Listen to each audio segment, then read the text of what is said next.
all I got for Black Friday was Dr. Sleep and another copy of Hellfest.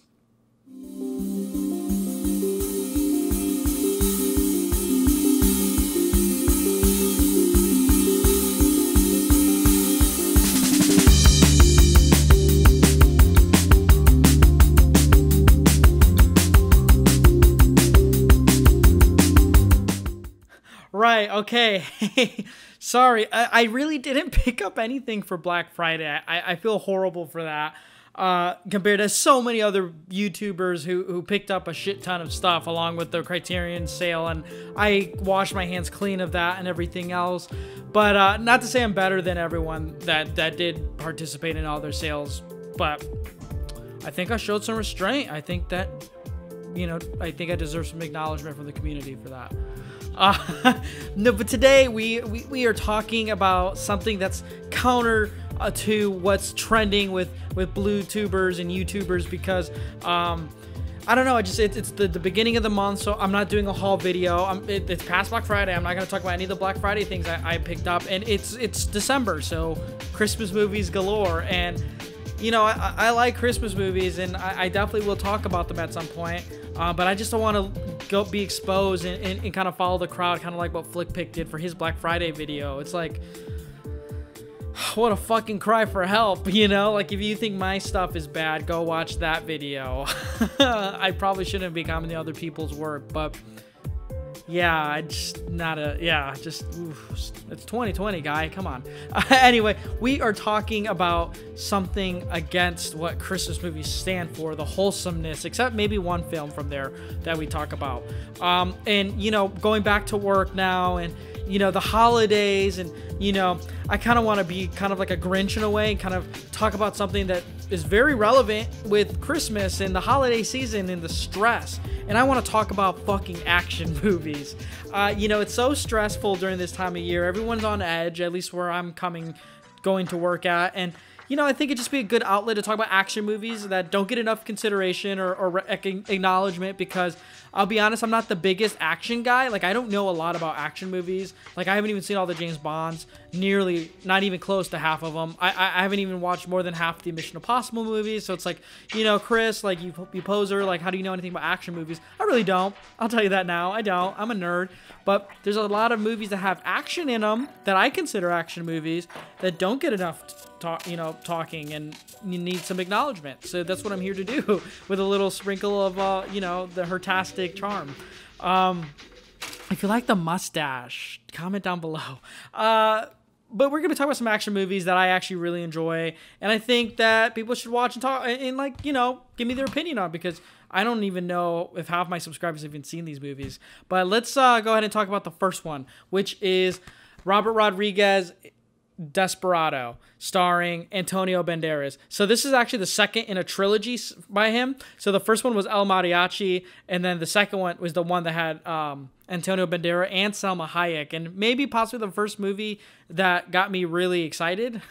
It's very steamy, but it's also action-packed galore. I actually watched Once Upon a Time in Mexico first, the third movie from this trilogy, and there's a lot of scenes from Desperado in that one that I never really understood. And then finally, when I was a teenager and I watched Desperado, I was like, holy moly, like, this movie is awesome. And I think a lot of people need to check it out. It's a really underrated trilogy and has some awesome action in it too. I also recommend Machete as well, from Robert Rodriguez. So check out Desperado, really good action flick. And it has some spice in it because it's Hispanic. So, I'm all about that.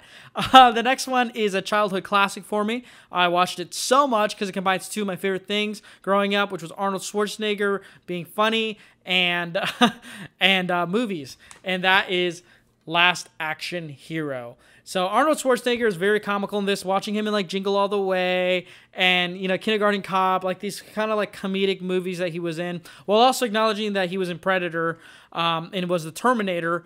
Last Action Hero kind of gives me all of that. And it's about this kid who gets a magic ticket from a guy in a theater, and he gets to go inside the actual pictures and live in these movie worlds. And I always thought as a kid I was so jealous of that. Like, I want to do that. Like, I wish I could go inside some of these movie worlds and like lived out those fantasies and, you know, hang out with my favorite action stars. It's also very funny, like with the catchphrases. Like, there's one part where Arnold Schwarzenegger says, "Don't lose your day job." You know, like, I don't know. He's always fucked with that.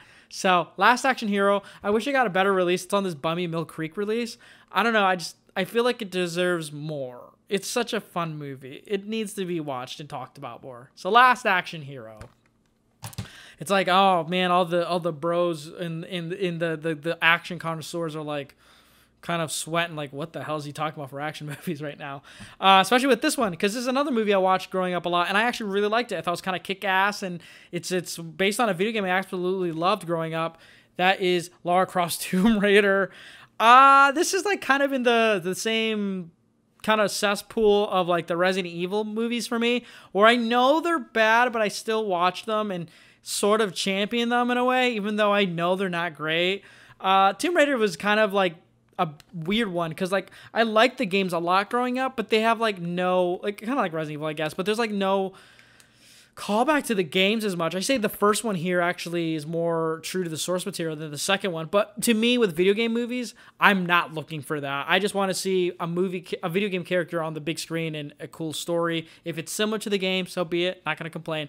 But Tomb Raider, I actually liked a lot. I mean, obviously Angelina Jolie was a big influence on why I like this movie, but it also just was like a fun, cheesy action blockbuster for me. I don't know, she just swinging around in like that temple and fighting CGI tombs, like figures in stone. It was weird and fun and cool. And in Cradle of Light, the sequel, you get Gerard Butler, which was also really sweet. So Tomb Raider, big sucker for this one. It's actually really cheap to get.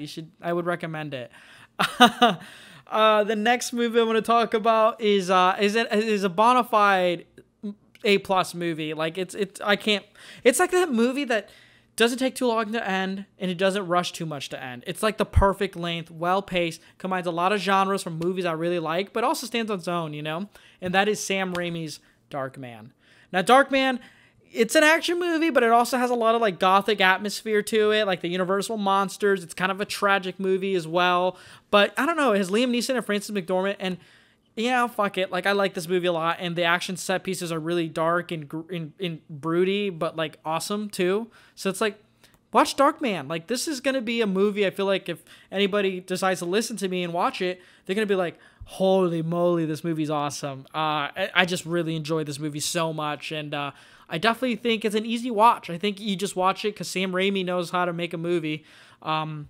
Give Darkman a chance. I haven't seen the sequels, but just by this movie alone, I want to watch the sequels, even though I know they're probably not up to par.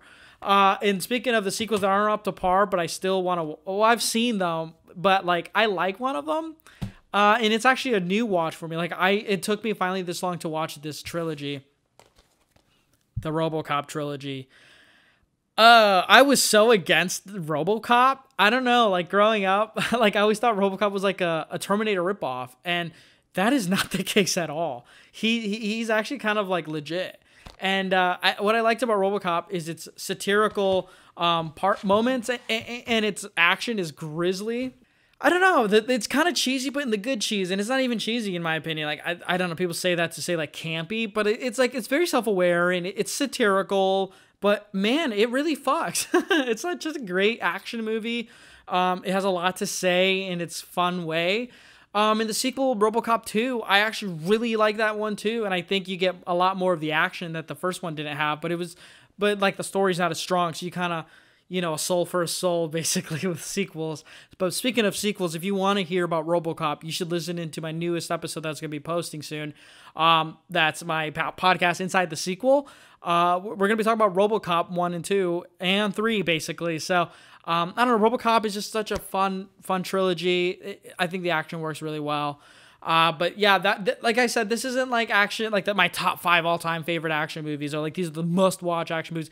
These are just 5 action movie recommendations, you know, like to get out some of that pent-up aggression of going to work and dealing with the holidays and, you know, all that really fun stuff, you know.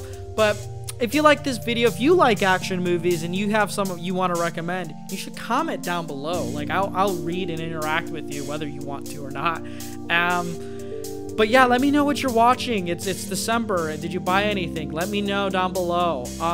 With the next upcoming video, we're probably going to be talking about some superhero movies, I'm thinking. So if there's some certain superhero movies you want me to go through, you should comment down below and give me some thoughts.